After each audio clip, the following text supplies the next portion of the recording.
What's up, everyone, and welcome to Coffee with Ola. Today I'm extremely excited that I have Olof and Elize of Amaranthe here with me today.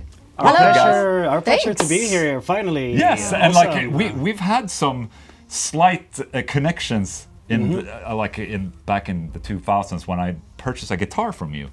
So that's right. I completely forgot about that. Yes, so it's just a little testament that Sweden is very, very small. Yeah. And the music industry in Sweden is indeed very small too. Yes. Even though a lot of people outside believe that Sweden is it's a mecca for metal and hard rock, for instance. But when you're in the bubble, it's quite small actually. Very good to have you guys here. How are you feeling? Very good, thanks. You got your coffee? Oh yeah, I love coffee. Oh. And it was a very good coffee here. Okay, are you just as a side note? Is it are you a connoisseur of coffee? Do you know what you're doing, like with the beans and the grounding? I'm not that good. Okay. But I do prefer organic. Okay, but you do. As long as it's organic and espresso, like a little bit extra strong. Oh, okay. So you're not Mocha Master filter coffee? No. Okay. What coffee do you drink at home, actually? Me? I'm not sure if I do have a Mocha Master. That's the best one. That's the thing. That's why I'm asking, because I bought this really fancy coffee machine, and it's nice and luxurious, it grinds the beans and you're like, oh, fresh coffee. But then I sort of miss the filter coffee from my Mocha Master. The gray, it becomes gray after a while and it's a little disgusting, but there's something in that I miss. It has a little bit of a dirty edge and there's some extra acidity in there that's a little bit different. And we were talking about this right before, like when you have this advanced espresso machine, you have to turn it on and it has to clean itself out. Yeah. And then you have to wait. And if it's early in the morning, you don't want to wait for your coffee. So I was for a moment considering I should also have a small cheap Nespresso on the side if it's urgent. Right. Otherwise you go with a nice coffee. But sorry, I do both anyways. That's what I was saying. You have an Nespresso. Yeah, because I do also miss and also how it smells and everything. All right. Wow. Sideline, complete. and you're good? Sorry. Absolutely. Awesome. Excited to release a new album. Yes, exactly. It's not going to be 2 weeks when people see this, but it's on February 23rd. So exactly, and it's called The Catalyst. I listened to it just before you guys arrived, and gotta say, it's just hit after hit after hit after hit, and it just continues on. It's really, for me personally, as we talked about earlier, The Haunted, for instance, the band I'm in, we haven't released anything since 2017, but it seems like since you guys started, it was always a very oiled machinery of constantly releasing albums. I remember when you guys released the first album and you were playing in Stockholm, Harry B. James and stuff like that, and it's wow, it really escalated quickly, but it seemed that you guys already had everything thought out in terms of the marketing aspect, the album cycle release and all that. Was that always I know you have had Dragonland before, which is exactly, and still do. Yeah. Still do. Yeah. Exactly. But it feels like you guys knew what you were doing before you started and formed the band. It didn't feel like a new band that just hit, It seemed like you had everything figured out. It was a little bit of a different age to start a band as opposed to when you start your first band and you're 16, 17. Yes. And you kind of grow into the role. I mean, that was the case a little bit with In Flames and Dark Tranquility. It was their first band. They had a creative vision for it that throughout their 20s kind of changed. And I think that's really cool also to have an evolution with the band, as you release albums. But obviously, creatively speaking, we had stuff really well figured out with Amaranthe. And then there's a bunch of other stuff that you think that you have figured out, the whole business aspect, how we're going to tour, what are the people that we're going to work with. And, that took some time for us to work out. But from the creative aspect, I think already from the first demos, it was pretty clear what the intention was, with the contrast between, the super heavy and poppy keyboards and, Elize's kind of vocals contrasting with down-tuned guitars. Yes. It was a lot of fun to write this music because it's like an entirely new playground with, totally different toys, which meant that after we recorded and released the first album back in 2011, then another album in 13, another album in 14. Yes. And for us, it didn't feel like it was that quick. Because we could have written even more songs, if our life depended on it. I mean, so it was 6 albums in 9 years. That's insane. That's a lot. Before that, you were on MySpace. Yes, I read. exactly. Sorry. That's how it all began. That's amazing. I mean, not many people might remember MySpace even, but that was a really cool platform until it wasn't. Yeah, exactly. But it was a Until great. it died. But it was the first online thing for smaller bands to be able to become bigger. So I think you can't disregard MySpace because it had its role in the past, and then it got shit. But Facebook and YouTube kind of took over. But in the creative aspect, do you both write music and lyric? Is it between you two, or are you? Is it a collaborative thing with Jacob Hansen, or like how does that work? It's me and Olof. Okay. Everything, yeah. Oh. Everything. Do you contribute with riffs? I did actually. Okay, cool. Yes. She chugged once. Oh. She vocally chugged. Oh, okay. Yeah. This is a pretty good story. Yeah, it's a good story. You can take it. No, I will drink coffee in the meantime. Yeah, exactly. No, it was back here for the first album. There's a song called 1 Million Light Years, which is like tuned to A sharp, pretty heavy, groovy, Right. a little bit of a Zack Wildish riff, and it comes directly from Elize. So she sent a vocal line, which was like da da da da da da da da da, and I'm like hearing it, and I'm like, yeah, this is really cool. Yeah, this can definitely be a song. And then it kept playing in my head, so I was like, up with the guitar, and it chugged, quite massively. So That's cool. I mean, I'm an advocate for first humming something. yeah, Or like, humming a Absolutely. beat or humming a melody and then convert it to guitar. Because playing guitar and making a riff, there's a disconnect between your fingers and what your head. But singing is a lot closer. So I mean, I make solos singing. And it's just easier. So I mean, to hear this, it doesn't make me surprised at all. The Catalyst, the new album. Can you tell me a little bit more about the process of this album? Yeah, From A to D. the thing is that this album took a little bit longer because we had a little bit of longer time. So we finished the promotion process for Manifest in the tail end of 2020. And then we kind of said that, okay, let's take a break because we've been working nonstop, That's releasing. perfect. Yeah, it's terrible what happened with the pandemic. Yes. But the silver lining is that the timing was perfect for us. Take a break from touring, recording and releasing albums, and just get a little bit of a zoomed out perspective on things, basically. So what we said is like, let's not start to write music immediately, even if we have time off. Like, let's just put a pause on everything. And what kind of happened was that 4 or 5 months later, your mind starts to wander, and Right. I was building little Star Wars models and painting them just to keep my mind occupied. I think you were already like recording some voice messages, just like here and there, and I was playing around with a little bit of keyboards. So there was already this idea, like, where should we go creatively with the next album? Because last album before that, Manifest, was very like straight to the point, very kind of live-oriented, straight songs. So I think we wanted, from what I could hear with what Elize was saying and her little voice messages, like we wanted to do something a little bit more diverse this time, but still very recognizably Amaranthe. And when it comes to the process, it can start with like an intro riff on the guitars, keyboards, and some drums, just a really quick demo, or it can also be like a vocal line that she sends over that is just so good, so you can kind of hear the chorus. You make a chorus arrangement, like with some guitars, and when you have that, it's kind of easy to build a song from it. The song makes itself. Yeah, exactly. Or writes itself, rather. Yep. How cool. How did you connect with, like, Jacob Hansen in the first place? Like, was he an obvious choice for producing and mix? Is he mixing as well, or how is? Yeah, he's producing in the sense that like he doesn't really come with opinions on the songs. Okay. And he doesn't really like add or remove parts or anything like that. So, but he's still a producer in the sense that he creates a lot of the sound, which is going to be relevant for the album. Exactly. But I was down at the Jacob Hansen studios for recording with Night Rage before I was even in the band. So I joined the band in 2007. This would have been in 2006. And the way that he was working with Night Rage, because they had recorded their previous album at Studio Fredman, because that's also something that we considered, because Fredrik is an amazing producer as well. Yep. And we did a couple of demo mixes with him, but I heard the difference with Night Rage. Like, this is what they sound with this producer, and this is what they sound with Jacob Hansen, and I could tell that it's a lot more modern 18 years ago. Yes. I remember we got Yep.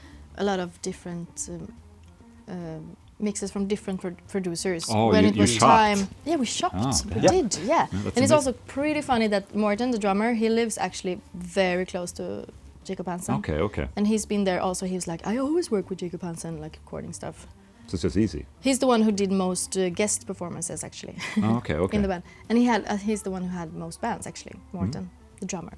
Wow. So he was like, well, he's awesome and very nice guy also. Yeah, and then we listened and compared, and it was very obvious that for us he sounded the best. So. Oh, cool. So going back into like the vocal range. I mean, you have a great vocal range, but still, you're in, like you said, you're in drop A. Is that a comfortable? Because I have no idea. I don't know anything Good about question. singing. But like, is that a good vocal range for? I mean, I just think like back in the hard rock days, you had the male singers. It was basically E or standard or D. Like, and then they got older, and they just tune it lower and lower just to be able to do the high notes. Where do you feel it becomes a challenge? Me, but I always set the key. Okay. Yeah. So it's a challenge for Olof actually. Yeah. And he's like, oh no, it has been actually some songs actually. You said that, but like, no, I'm sorry, I can't play in that key. And I was like, but I want to sing in that key. And he's like, no, I can't. It's impossible. That you have to. It doesn't happen many. Of course, we set the key usually for an entire album. But yeah, you know what I mean. When you don't, you cannot play it any lower. Oh, so you want to go lower basically. And you're like, you need to tune it lower, you mean? No, yeah, exactly, because it really depends on in where do you put the vocal line. Yeah. Because let's say that you're in drop A, for example. Most of this album, The Catalyst, it's in either B, drop A, or drop G, actually. Oh, wow, okay. So it depends on where does the vocal line start. It also depends on, where do I play on the guitar next, so how do I choose the key, and stuff like that. So if she has written a vocal line, then we will try to figure out where does it sound best for her. Right. Of course. You don't use the We lowest discuss note for the main riff. You have to kind of translate up. If it can be combined, it's great, but it's far from always that's the case, because you can also chug on the third fret. Absolutely. But I think, of course, maybe the most challenging thing is that there is a male vocalist singing clean as well. Right. Yeah. So that's the most That's the challenging. challenge. Okay. So I feel like either I am too low or he's too high, or that the guitar doesn't sound heavy enough. So there is actually a little bit of a puzzle to make it. Very interesting. I never I never Good question, had a Robert. problem like this, which is it's very easy. Exactly. Like, okay, you just growl or you scream. Okay, great. There's no like real. Well, I mean, for a male, usually drop A is fine because then it's a male guy singing. But okay, I never anticipated. Obviously, that is a challenge with having 3 singers. But what are some like other type challenges of having 3 singers in a band? I mean, is there competition? Is there drama? No, I'm just kidding. But I mean, 3 singers, what for could me, possibly go wrong? It's yeah, funny. exactly. I obviously don't know because Amaranthe is my one and only band that I ever started. So Yes. I don't have any other experience. And Right. also before we started Amaranthe, I was working in. I was an educated. I am an educated musical artist. Okay, So yeah. I was very used to working many singers Session at the and- same times, obviously. Yeah, in big groups, like a crew. So, and singing harmonies is like the best thing ever. Oh, God. Build harmonies. I love it. Yes. So for me, it was very natural that it should be like one character representing an emotion or a character, like Right. as in musicals or operas or so. Yeah. Like when you're playing live versus what you have on the album, I mean, obviously you can have as many harmonies as you want on an album. And pulling that off, like, do you accompany the male singer in this sense, or how does that split up work for a live show? That it depends on also a lot who you work with. Some people don't like if someone else sings a harmony, because Right. that also depends on Absolutely. where you come from. Absolutely. And So- vibrato and everything, basically. Yeah, exactly. So you need to discuss that basically, and some people like it, some others don't like it. It's also depending on the front of house, and like sometimes I am louder. This is something which seems to never end. No, but I mean the process of making it perfect. Right. So if I would sing a harmony, for example, in a chorus, maybe I would be louder, and then that harmony would take over. Right. So it's main melody, it's like I can never know where I'm at, and it's also different in different venues. Right. So that's why we decided to sing the lead vocals, Okay. just to keep it safe. Yeah. So it doesn't just somehow, some other melody taking over. I mean, So- oftentimes, you can obviously do a lot with, microphone technique, obviously, and you probably know all of this. You're a professional, and but I guess it's really tough. It really has to be a front of house guy that sits and fade writes all the time. So I imagine that that might become a problem. Yeah, that's what I do. I mean, sometimes I did, of course, scream some like super high notes, Right. and then of course he came to me and said like, "I'm sorry, but it doesn't like, it gets very sharp if you sing like this." And then at some point, with our previous front of house, because we changed a lot, I couldn't sing. I can't sing very soft, which I do on the album, because then the drums comes into the mic. Yes. So I have to always push a little bit harder Yeah. when it's live. Also that I had to keep it like super Very close to close. my lips. And so at some point I was just actually, I was really annoyed actually. I was getting really frustrated. I was like, How do I do okay, this? I was just like, time is the reason why we fight to stay. Because of this Yes. technique. It's tough to be dynamic on a live stage when there's super tough, and also and then the drums comes in. It's like, and you're like and your in-ears explode, and so it is very interesting being a nerd, but when it comes to technique, because it is actually, it feels like that's the most important thing when it comes to live. Yeah. I have a tip actually Yes, for please. this. It might not be very hard rock or cool, but having an E-kit. E-kit, vet vad det är? You saw your this facial is expression. like but for me, I would be like, let's consider it. And Morten, our drummer, he'd Yes. be Alltså, like, menar du... this is the day that sorry, I'm I'm quitting. speaking Swedish. Do you mean these plastic things that you no, put no, in no, front no. of the drums? A complete Digital, electric drum kit, which means it will be completely silent on stage Oh my God. and completely controlled. And I'm not sure what you're using for electric guitar and bass. If you have amplifiers, or you're probably already doing like quad cordexes or Kempers. exactly. So That's it's exactly already what we're doing, silent. Then it's just the drums that needs to be. But I understand drummers have prestige, obviously, and playing on an E-kit might not be the coolest in hard rock. But, No, exactly. but personally, I think this is where a lot of bands are going eventually, because you get complete control over things like this. I'm toying with the thought of like, okay, what if I will go out live and play with an E-kit? Would people freak out? Or I think people... It's gonna be interesting because, as you say, like as more people would hypothetically adopt it, the acceptance would grow as Exactly. with all advancements of technology or implementations of technology. I think with this, though, I mean, I might be a little old school, but it's also, if you're in the audience, the sound of the drum kit, it also does something. It pushes air, obviously. Exactly. But in your case, you're playing big stadiums and bigger shows. It's not going to matter. No, That's and And the drum that's kits for exactly, them, they look like real drum kits. I love Still. them. I saw them. I thought about it actually. Oh no, not those in my room. Those are No, small. But there are real, like Real full looking. size like Exactly. e-drum kits. But the plastic walls can also be a thing. exactly. Is to And solve this? I think the most important thing where it's really become a problem, like we played some smaller venues in the US, Yes. and we used to play a bunch of small venues back in the day, and then it was a complete nightmare because Elize has to stand literally right in front of the drum Yes. kit. The cymbals are there, Elize's ear It's is lovely. there, the microphone is there, so it's not good. Like for the European run that we're doing now, then we, the drums are far in the back. Yes. They're also raised up on a big podium. Perfect. Because now the podium is much taller than it's been before also. Well, So- that makes a big difference. Yes. It makes a huge difference. Like in the festivals, this is much less of an issue. Right. Yeah, for that's when I example. first time think, oh, my ears sound You so finally good. hear. I finally hear. Exactly. Is this what I sound like? This is great. So that's the best. That's cool.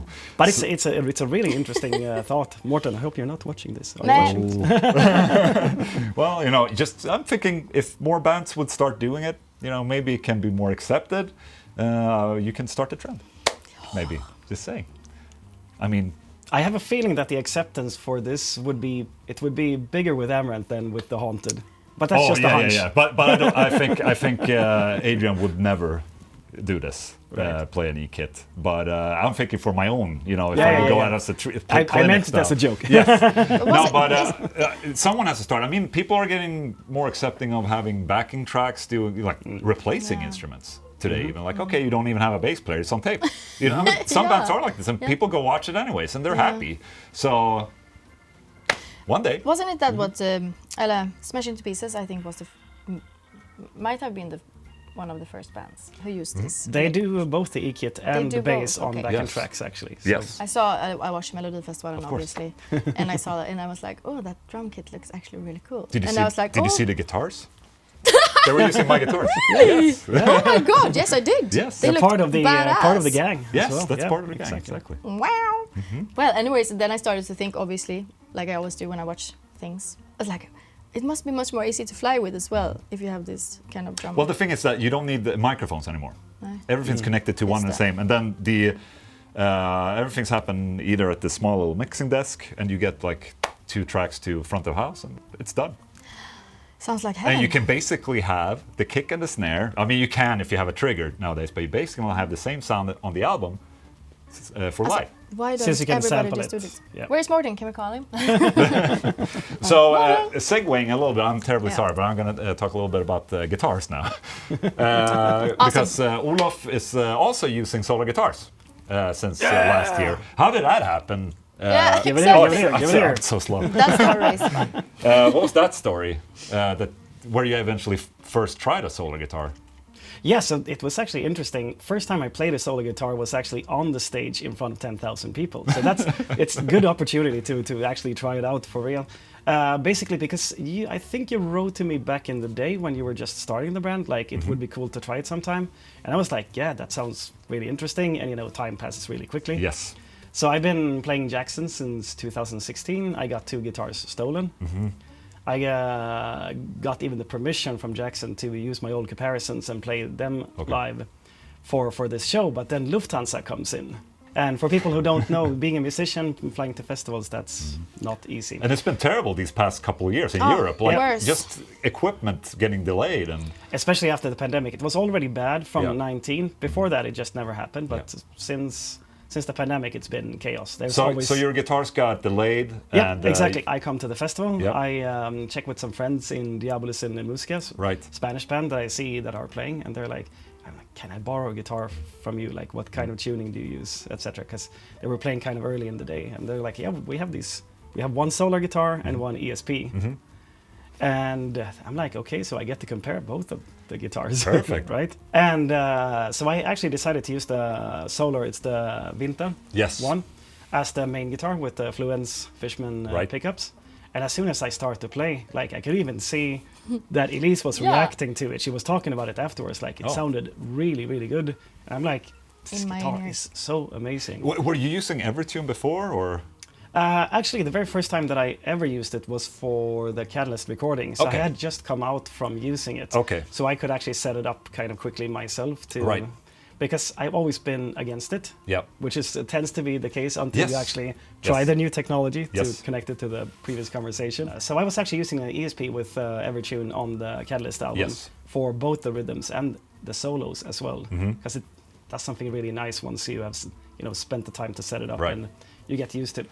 So anyways, not only because we were working together, but I was like, for this price range, this guitar is crazy good. So I was like, I'm going to think about this throughout the festivals, a little bit, let's see where we are going. And then a couple of months ago, I just sent a text to you and can we do something? Yes. Let's do something. Yes, very cool. Now, I'm a huge advocate for the Evertune since when I met the inventor a long time ago, but it was before its time. People didn't understand was it the same back then, the same technology? Or it was the same. They just updated a couple of things, but now there's a bass one coming, and then there's he's working on other things. He's working on a floating trem Evertune, which I think will change the game completely probably when that happens. How would that even work? But yeah, I guess we'll have to wait and see. That's the inventor's problem, not mine. Exactly. But even in a band with 3 singers, It's incredibly important to be intonated Exactly. and in tune all the time. Like even adding a second guitar player adds it adds a lot to a band situation where someone pushes a little too hard on the strings and it goes sharp or flat. So even in that aspect, the Evertune is just so solid that it must really help. Like in your situation Yeah, but where I there's was 3 singers. You were shocked. Yeah, but I remember that I was like, why did the guitar sound so freaking good in my ears? Yes. Yes. And also, it's almost like I thought he played better, but that's maybe a little bit unfair to say. Yeah, but it's completely true. That was Yeah, one of the or things you that I really noticed liked also. playing that yeah, better, exactly. so you did play. The guitar made you play better, and the Yeah, that's totally what it's like. guitar sounded better. That's cool. But you played Fishman pickups before, right? Actually, not really. That Oh, was okay. on that stage. That was the very first time that I Oh, tried okay. them. Because here's the thing. Now I feel a little bit guilty because I forget the name of the A&R dude. Oh, it's Ken Susie. Yeah, exactly. Mhm. So we talked at some point. I don't remember when it was, and then he also texted me on Instagram, and we were like in contact. I'm like, yeah, I'm super interested in trying, but then that conversation kind of died down a little bit because As they do. I was yes, they can do sometimes. And I've always been really into EMG since the 90s, basically. That's what I always loved. So I was like, I can always try other stuff, and I like to, and it's interesting. But with this Fluence and the Fishman pickups, that was something that I did not expect. Yeah. And I was kind of, especially in combination with the Evertune, and also the way that you build the solar guitars, like the way that they feel, I could tell that I haven't been so updated with this in the last, since we started to tour with the band. It's just been focused on the band, composing music, playing live. So it's really cool to have it forced into your hand by fate, let's say, by destiny. Right. It's like, here you go, Verkligen. you reluctant bastard. Oh, that's cool. Lucky for me that you did. Lucky I'm very for happy me. with this. What are you guys doing up? You're on a promo tour now with promotion of the album. When's the next time you're playing live? Tour starts in 2 weeks. In Europe? Jag vet inte, alltså är din... Det brukar bli bra ändå. Det brukar vara bra, fast den ligger så. Okej. Ja, det brukar vara okej faktiskt. Bra. Ja. Sidesteppen technology concerns. Ja, No. jag tänkte om Exactly. det låter så här. Jaha, nej, det är Man hör okej. ibland. Det är okej. Okej. What was the question? Oh, tour. it's a tour of Europe. Yeah, European tour together with Headline, co-headline tour with Yes. Dragon Force. Hell yeah. In Infected Rain as openers. We just 2.5 months ago we toured with Dragon Force in the States. It was a lot of fun. So now we're bringing this to Europe. Very cool. It's looking really good. Lots of sold out shows and really nice venues and everything. So we're very Awesome. excited. And to play a bunch of new songs, new stage setup that we worked a lot on and everything. So New Evertune exactly. or something like that. I mean, I did play them on this US tour. Yes. So it's the Winter guitar and it's the ATG at the Gates model Right. that I'm So black and currently- white. Exactly. Very cool. Very cool. Which one is your favorite? The white one or the black one? But obviously I like black and Yes. white. Both are my favorite, actually. Okay. Doesn't matter if I it's like black them or both. white. Right? Well, thank you so much, guys, for joining me, and thank you so much for this short little coffee. And good luck with the new album. And when this video is out, the album will probably be out. So go check it out right now. Spotify. This is Olof and Elize of Amaranthe. Thank you so much. Thank you very much. Thank you very much.